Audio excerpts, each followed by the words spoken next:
Keinformasi lain, saudara, jalan penghubung antar daerah di Palopo, Sulawesi Selatan tertimbun longsor. Akibatnya kendaraan tak bisa melintas.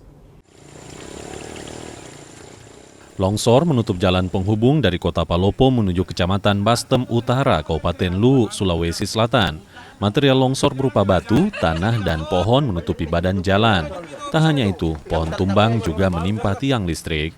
Akibat longsor, sejumlah kendaraan roda 4 tertahan, sementara kendaraan roda 2 hanya bisa melintas dengan bantuan warga. Kiragan itu tadi malam sekitar jam 7:30, jam 8 begitu ya. Ini jalur yang terputus ini antara kabupaten apa ya? Palopo dengan Kabupaten Luwu. Ini Kecamatan Bastem. Jadi kondisi terakhir sekarang Pak bagaimana? Alhamdulillah sudah bisa dilewati. Warga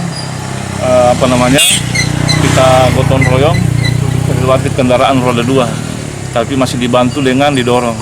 Longsor dipicu hujan deras yang mengguyur daerah tersebut. Proses pembersihan material longsor tertunda akibat kondisi tanah masih labil dan masih terjadi longsor susulan.